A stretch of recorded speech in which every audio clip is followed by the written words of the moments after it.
The end of 2025 is quickly approaching, so what better time than now to share with all of you my annual gear update of some of the gear that I've been using for 2025.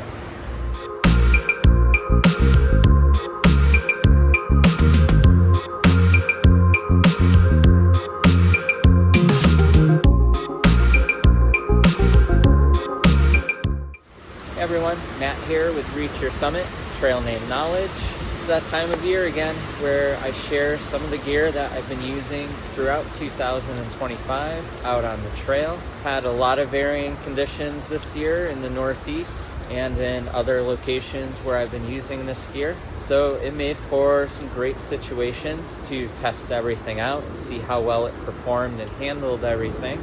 Though a lot of my gear is pretty dialed in, I do still like picking up new things out of interest, out of sharing my personal feedback and experience with all of you. This could be in the form of a new fabric or technology or design that I'm interested in, or simply just wondering if there's something else out there that might suit my hiking style just a little bit better, or enhance and influence my backpacking trips and through hikes in a more positive way. So I'm going to share what some of that new gear is that I've been using this year, but also go over a few pieces of gear that are somewhat new, as I've also been using those, along with a lot of my old favorites. So kicking things off, I have two packs here that I made earlier this year, and I'm really happy with how they came out and how well they've been holding up out on trail. These two packs are frameless, hip beltless, roll top style ultralight packs.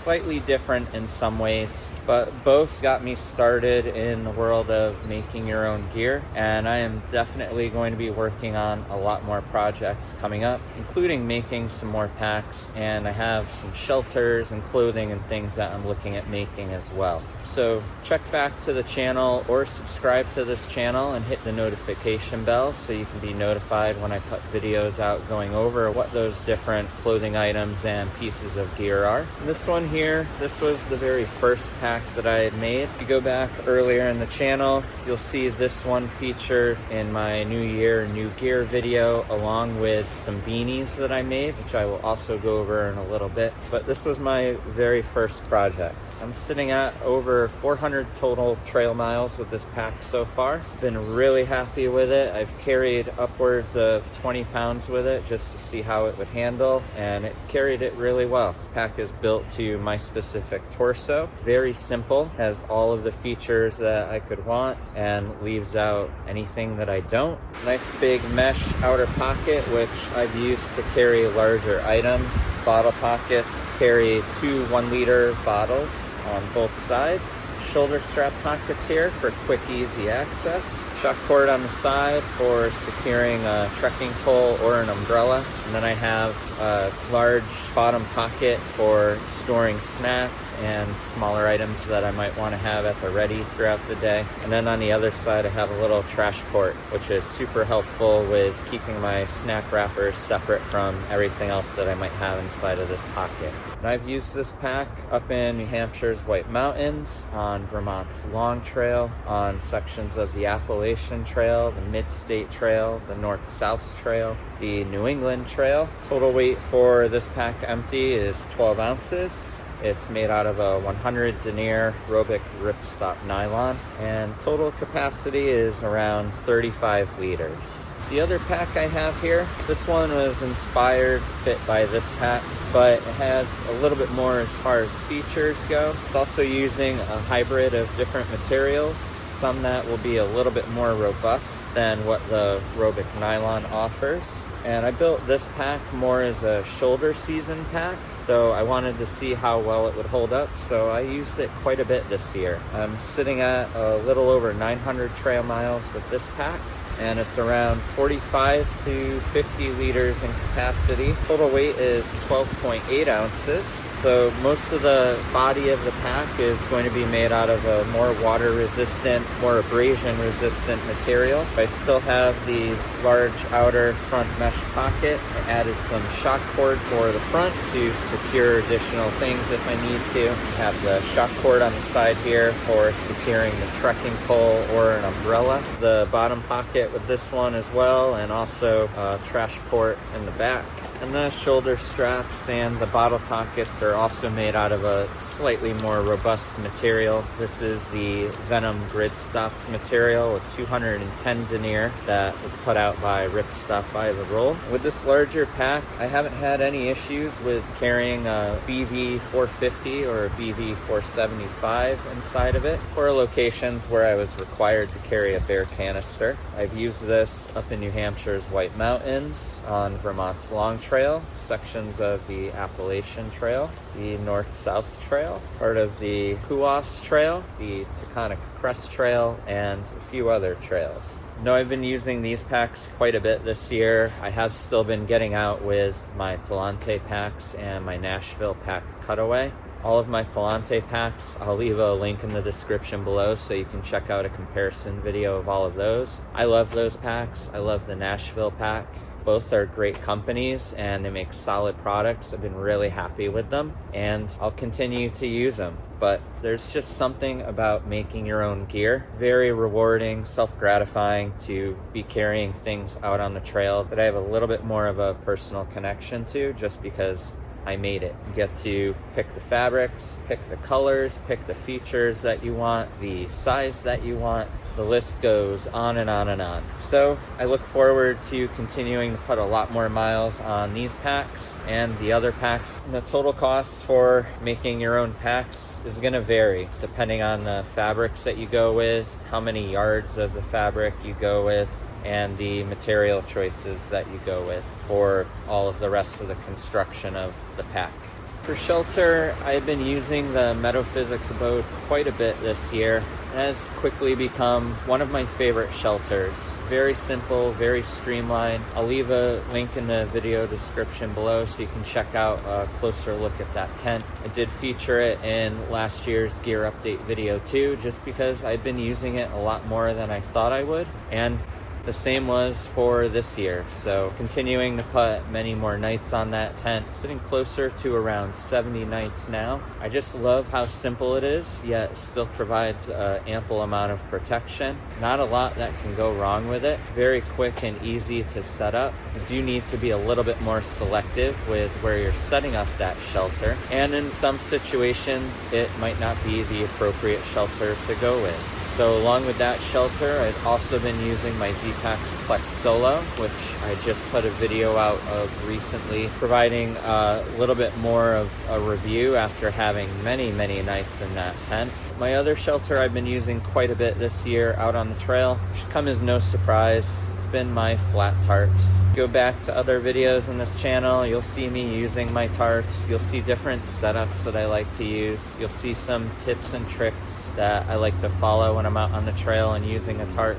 I love tarps for their simplicity yet versatility. I love how light they are, compact they are, but most importantly, I love the deeper connection that it provides to the outdoors while still providing a good amount of protection from the elements. So one of my go-tos for many years now has been the Z-Packs 7-foot by 9-foot Dyneema composite fabric tarp. But this year, I dug this one out of the gear closet. I trimmed it down, I re-sewed it and modified it to dimensions that I wanted. And after doing so, I found that I was packing this a little bit more just because I really wanted to see how well the material continued to hold up and perform out in varying conditions. So that's the Ultra TNT tarp. It's gotten a lot quieter over time, a little bit softer. Has similar characteristics to Dyneema composite fabric at a fraction of the cost, but one of the drawbacks to it is that it will definitely weigh a little bit more, and it can be a little bulky when packed up. Still, this 6-foot by 9-foot tarp on my scale weighs around 5.5 ounces. It's kept me very dry, very comfortable, though like the Meadowphysics Abode, definitely need to be a little bit more selective with where I'm setting this up and the type of pitch that I'm going with. But overall, I've really been enjoying the fabric. I'm looking forward to seeing how it continues to perform. And when I wasn't using this as my tarp, I still got out quite a bit with my Z-Packs 7x9 Dyneema tarp. With that Z-Packs tarp, I'm well over 200 nights of use with it. This Ultra TNT tarp, I'm sitting more around 60 nights total with it so far. My next piece of gear is a battery pack. So this is the INIU 20,000 milliamp hour external battery pack. It has fast charging, a couple of different USB-C ports, a USB-A port. Comes in at around 11 ounces. And a total lower cost than Anchor battery packs or Nightcore battery packs, which I've also used in the past. All of them work great, but I've been really happy with this one. And I featured this one in my ultralight budget gear video. This holds a charge really well. It charges things very fast, such as my Apple Ultra watch, my Garmin InReach, my phone, my Rovivon flashlight. Plenty of juice in this. It lasts a really long time before I need to recharge it. Overall, I've been really happy with it. It's been super, super reliable. These are my favorite sunglasses. These are the Ombraz armless sunglasses, so less that I need to worry about breaking. I haven't had any issues with the lenses scratching. I haven't had any issues with durability with the frame. Nice, quick, easy adjustment. They're nice and light at around 0.8 ounces for the sunglasses. Great clarity, great eye protection. They do offer a few different add-ons that you can get on their website, such as a nose clip or side guards to help keep wind out. I did feature these in my gear update video last year, but I've been continuing to use them quite a bit, looking at around 2 to 3 years of total use so far. They still look in fantastic condition. They come with a nice light case with a microfiber cleaning cloth sewn into the top. And I'm looking forward to continuing to wear these for many miles to come. These last two pieces of gear I thought were worth mentioning, though I did just purchase them, so my use with them is pretty limited at the moment. Still wanted to share them in this video. Stoked to have both of them and to be putting them to the test and comparing them, seeing how well they both hold up, and I'll definitely have something else on the channel later in the future. So here I have the Igneous Gear NOBO bottle. This is a 1 liter bottle made out of HDPE, so a little more sustainable, nice and light at around 2.2 ounces, and costs around $21.95. This is compatible with many filters and also several different bidets. It's a little bit of softness to it, so very easy to squeeze if I'm using it with a filter. And then it has measurements on one side that are printed on the outside of the bottle. The bottle is also made in the USA. The other bottle that I have here is the CNOC Thru bottle. Switched out the tethered cap that came with it. Total weight on my scale is 3.1 ounces, and this one costs $12.95. It too is made out of a HDPE, and it is also 1 liter in capacity. A similar shape to the Smart Water bottles, though a little bit longer than the Smart Water bottles. Works great with several different 28mm thread water filters, just like the NOBO bottle. This also works really well with various bidets. And it has measurements on the outside too that are kind of embedded in the side of the bottle with a raised printed structure to it, versus this just being printed right on the outside of the bottle. Both of them allow for hot water, so I'm looking forward to continuing to use these into the shoulder season that we're in now, and also in the winter. I find both of these really easy to clean. NOBO bottle does dry a little bit faster than the Thru bottle, but both have been great so far, and I'm looking forward to seeing how well both of them continue to hold up. Now for clothing, start with the outer shell. This is the Enlightened equipment Visp. I'm not going to get into great detail with it just because I do have a video on the channel going over this jacket as well. This is one of my absolute favorite rain jackets. Very lightweight, breathes pretty well, provides a great amount of protection, nice adjustments, good fit. Total cost is $250, and on my scale, the medium weighs around 5 ounces. I actually have been continuing to use this quite a bit this year. It is no longer in production at the moment, so it can be very difficult to find. So with that, I have been also using the Arc'teryx Beta SL rain jacket. But honestly, keep going back to this just because I really love this jacket. I'm just trying to be as careful with it as possible because it's no longer in production. And I'm sitting at close to around 600 miles with this jacket so far, and it's continuing to serve me really well. I'm not a very big sun hoodie person, but they can work really well in different environments and for certain types of hikers. And I've been really happy with Powerwool fabric, which I used with one of my beanies this year. So I picked up this sun hoodie from Farpointe Outdoor Gear, and it's made out of the same Powerwool fabric. This fabric is antimicrobial. It dries pretty fast. Doesn't have as high of abrasion resistance with pack straps as other fabrics will because of the high merino wool content to it, but I haven't had any issues with my pack straps affecting it too much.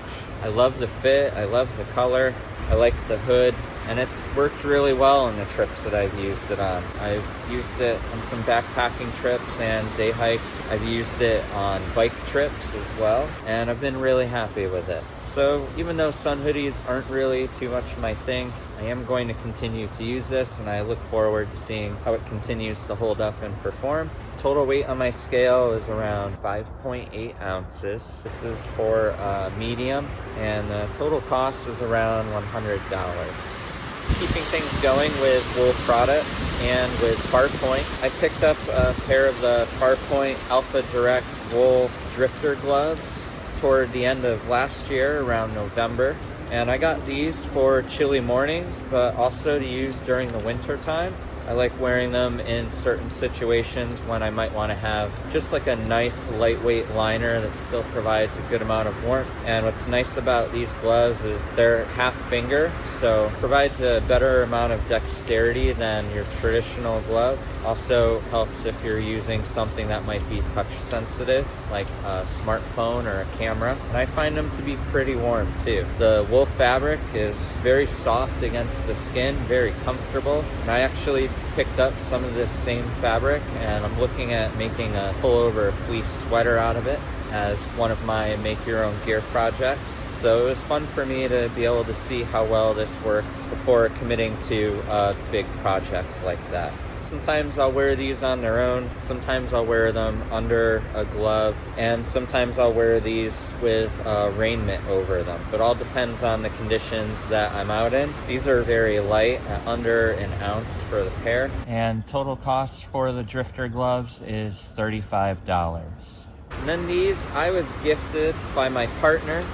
She bought these for me for my birthday. These are Farpointe Alpha Direct camp pants, and they're made out of an Alpha Direct 90. And I've brought these out on shoulder season trips. Also in the winter time, this is a great sleepwear. Also great for hiking in. Alpha Direct is a fantastic insulator when active, but I found it to wick well when I'm sleeping and keep me a little bit drier and more comfortable so I'm not overheating too much. Dries very fast, nice and light, and I've been really happy with these, and I look forward to continuing to use them and seeing how well they hold up. Before that, I've been using Patagonia Capilene leggings in the winter time. This is about half of the weight and performs a bit better too. Total weight for my pair in a medium is 4 ounces, and the total cost is $80. Now, along with the Farpointe stuff, I've also been continuing to wear my Senshi Designs Alpha Direct fleeces and my Palante fleeces this year. But I was really intrigued with Octa Fleece, so I picked up one of those by Mountain Hardwear to this is the Airmesh hoodie. This is reversible, and I found it to work in a similar way to Polartec Alpha Direct 90. It does have a little bit better abrasion resistance and durability than Alpha Direct. It's also a little bit cleaner looking. I've been really happy with this out on backpacking trips that I've used it on. I've also worn this as my only insulating layer on certain trips. I've also worn this up in New Hampshire quite a bit and up in Vermont. I love the thumb holes that this has to help with easier layering if I need that. And the hood has been nice and snug and comfortable too. Total cost for this is around $95, and on my scale, the men's medium I have here weighs around 5.5 ounces. My tops, I've been continuing to use just these low cost, lightweight, quick drying short sleeve shirts from Old Navy. I've been really happy with these. They don't have the best abrasion resistance, so pack straps can wear at it a little bit, but it's not anything that's too problematic or that hinders the performance in any way. Just a little bit as far as the aesthetics go. But this is the Go Dry Cool short sleeve shirt. These I found on sale for around $12, $13, but regular price they're around $20. Total weight on my scale is around 5 ounces for medium. And I have these in a few different colors, and you'll see these in videos on my channel as well. Really happy with them. Going to continue using them, seeing how long they continue to hold up. And I have two pairs of shorts here that I've been alternating between throughout most of this year. Both are also from Old Navy. So here I have the Old Navy Explorer 5-inch inseam shorts. These are very similar to the Patagonia baggies. Nice and light. They're actually lighter than the baggies at around 4.5 ounces for a men's medium. They dry very fast. Super comfortable, good range of motion. They do have a couple of deep pockets in the front and also a single button snap pocket in the back. I've really been enjoying these. I found these on sale too for around $13, though I think their full price is around $26. And looking forward to continuing to use these. The other pair of shorts that I have here are 7-inch inseam shorts, and I find these to be a little bit more similar to, say, your Patagonia multi-trail shorts. They also have some really deep pockets in the front. There's nothing in the back.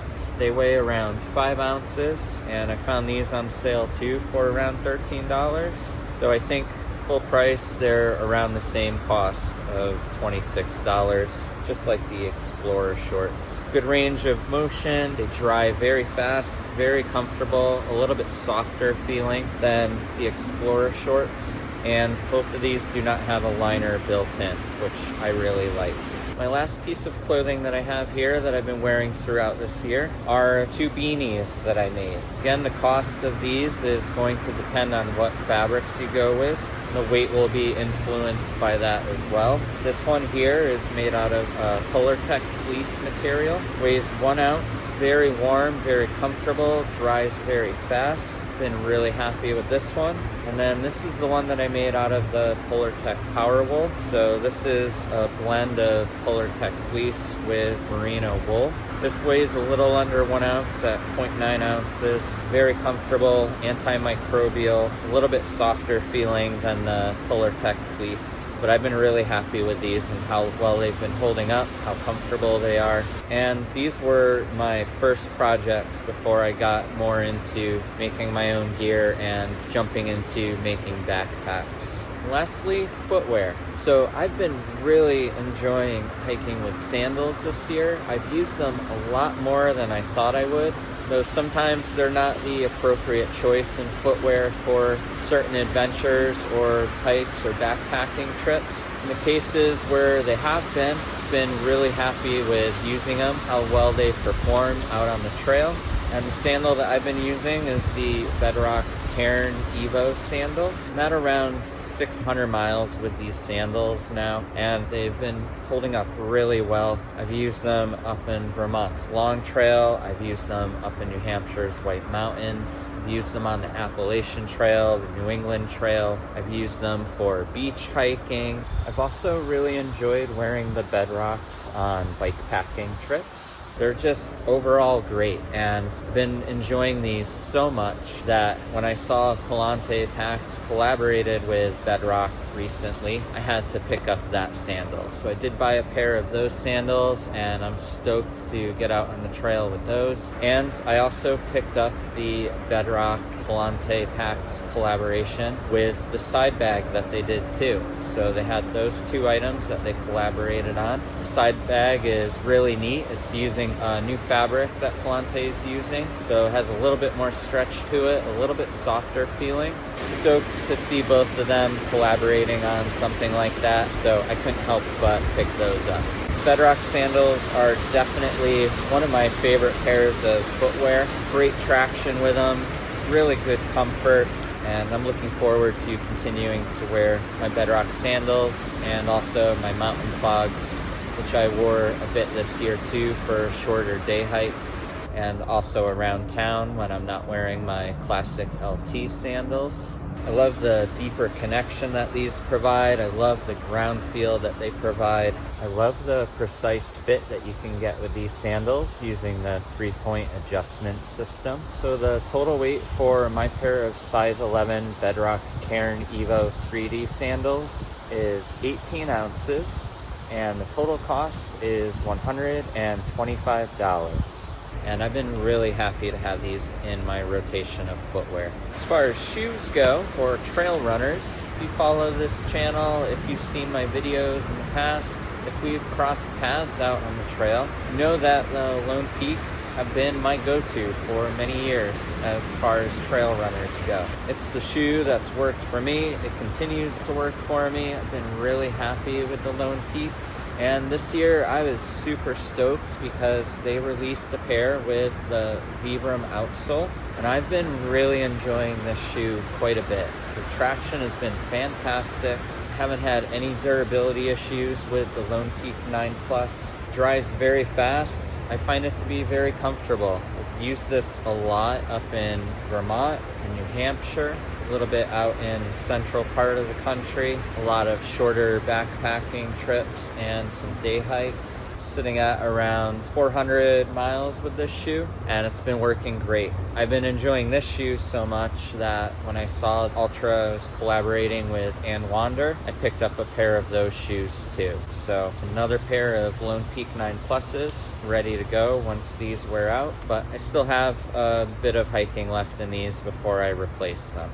As for the other Lone Peak 9, I haven't really put too many miles on this shoe just because of this one being released soon after, but I have been giving this shoe an honest chance too. So I'm sitting at around a couple hundred miles with the regular Lone Peak 9 for this year, and it's been just as great. I find it to feel a little bit softer than the 9 Plus just because of the rubber compound that's used on the bottom. Both do have a rock plate built in. Traction is still great with the Max Track. It's certainly improved from past iterations of the shoe. Fit is the exact same between these two, at least in my experience. So I have a men's size 11 with both of these. This one dries fast as well. Great toe protection with both. And overall, they've been great shoes. Total cost for the regular Lone Peak 9 is $140, and the total cost for the Lone Peak 9 Plus is $155. And the total weights for both, I'll leave right underneath each shoe here. Overall, I've been really happy with the Lone Peaks. They still continue to be one of my go-tos. I'm looking forward to continuing to use both of these, but I have also been using a couple of other Altras quite a bit this year. The first one is the Altra Timp 5 BOA. This has been a great shoe. I've really enjoyed it. The BOA system has been holding up really well. I've used this shoe quite a bit just to see how well it would perform in different conditions. but a majority of that time was when I was doing longer miles, just because I really wanted to see how I felt after having that extra bit of cushion. This is about as much cushion as I can personally handle. The shoe is great. I feel very refreshed when I'm wearing it, but do lose a little bit of that ground feel, which I really enjoy because of the extra cushion. Traction has been fantastic with this shoe. I find it to dry very fast too. I love the quick adjustments with the BOA system, and I'm sitting at a little under 600 trail miles with this shoe. A pair of these sit at a little over 20 ounces, and the total cost for them is $175. Still have a good amount of life left with these, and I'm looking forward to continuing to wear them until they need to be replaced. The last shoe that I was wearing quite a bit this year are the Altra King MT2s. I was super excited to see this shoe be re-released, and I put a video together last year going over this shoe. I got out quite a bit with this shoe this year. This was the shoe that I wore in my recent solo backpacking trip of the Taconic Crest Loop that I had pieced together. But I've worn these up in New Hampshire's White Mountains. I wore them on Vermont's Long Trail, parts of the Appalachian Trail, and the North-South Trail, and other trails. I love the fit of this shoe. This, to me, fits a lot more closer to the Lone Peak 6. Which continues to be one of my favorite Lone Peak releases from over the years. I love the ground feel that it provides. It dries very fast. The Vibram Mega Grip traction is fantastic. I just really like this shoe.